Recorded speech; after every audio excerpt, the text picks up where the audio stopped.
So cool. So cool. Okay, we got a good question from the audience. So do you necessarily mean public goods as in charity activities, or just mean broadly as a benefit to a large group of people? So charity activities I would define as like being creating benefits to other people for altruistic reasons. Like you're not being incentivized to do it. You're just like doing it out of the kindness of your heart, or just like, you know, you get some feeling of passion from like being able to do something meaningful in the world. And that is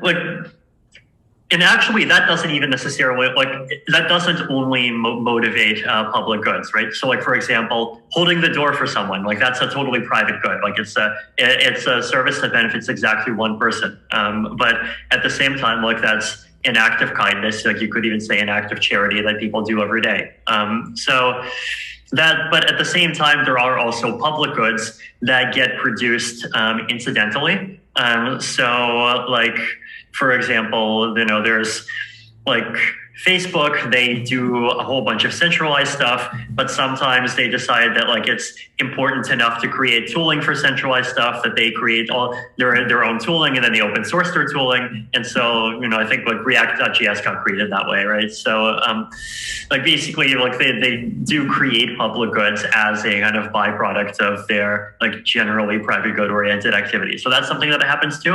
And then another thing that happens too is people just create public goods because they're paid to do them, right? Like if you are like a worker working on building a road because the government pays you to do it, right? Like you're not necessarily being charitable, you know, it's a job, you're being paid. You know, you could be passionate about roads and have a kind of ethic of like the public service that you're doing, or you might not be, and you might be just like there to get the money, but you're also creating a public good. So I guess you do need to make the distinction between like what the motivations are of the people that are doing the thing versus kind of the privateness versus publicness of the thing that is being created. Yeah. And by the way, one thing that Vitalik talked about a little bit earlier was that we are trying to like kind of give a business model to the public good. So what that is actually doing is it is reducing the amount of charity driven public goods and increasing, well, maybe not reducing it, but at least it's increasing the amount of non-charity driven public goods.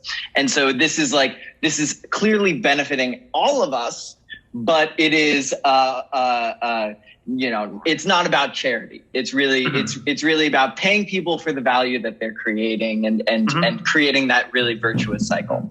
I mean, I think sometimes it's a mix, right? So like, for example, there's a lot of people who are perfectly happy to take extreme pay cuts to work on things that are in the public interest, but they're not quite willing to take 100% pay cuts, right? Like they need just enough funding that they can feel like it's a comfortable job, right? And so like there are totally people who like, you know, if there is no public goods funding at all, they'll just say, well, you know, they might work on an open source thing for a couple of months and they'll say, well, screw this. You know, the guys that are shilling scam coins are earning $25 million off of an ICO, so I'm going to go shill a scam coin.